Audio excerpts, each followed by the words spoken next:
This is about conflict. Conflict has a negative connotation. We all feel conflict is something which is not good. Actually, conflict is just the disagreement or the misunderstandings between the individuals or a group within the organization. And this arises from the difference in the needs.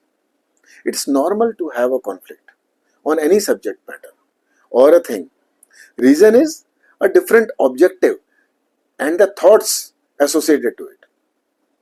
Why would be a difference there? Because the people have a different perspective, different background, different exposure, different experience, different values and belief, or per se it may be a difference in the role or the goal, which creates a difference in the direction of thought, and hence the opinions differ, and hence is the conflict. This is a basic thing which one, if understands well,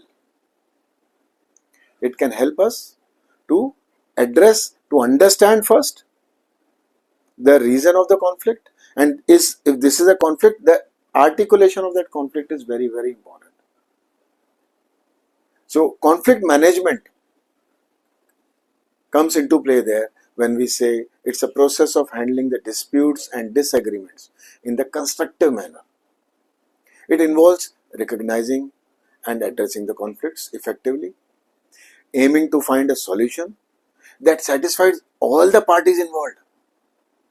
It's not about avoiding conflict, but rather approaching it in a way that minimizes the negative outcomes and promotes the positive relationships. That's the way the conflict has to be managed.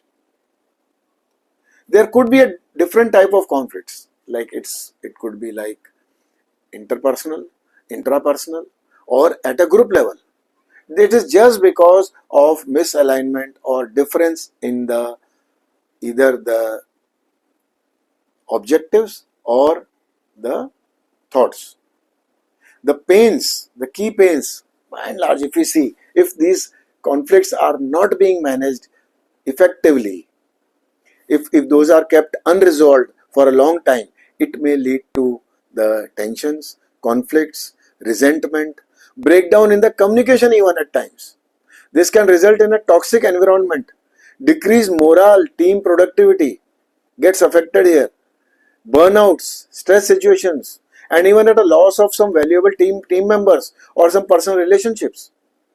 Productivity and collaboration suffer here if the overall well-being of those involved is compromised. So there are some simple steps to handle the conflict, or we can say that to manage the conflict. Foremost is acknowledge that there is a conflict. Acknowledgement even itself give a feeling of inclusiveness amongst the team members, that yes, it is being acknowledged. That's the foremost step. And then calmly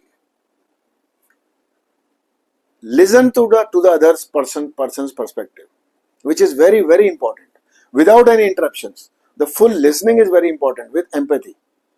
And then comes to communicate clearly what is the difference, to understand both the perspective and define what are the grounds on which both opinions are differing, and then coming on some common ground, envisaging all the impacts, all the nuances, or the cyclic impacts, spiral impacts, which may envisage if some decision or some common ground is taken in between for the either parties in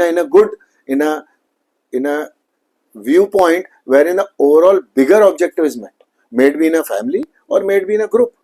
Both sides listening, coming on a common ground, and at the end agreeing on a plan is very, very important.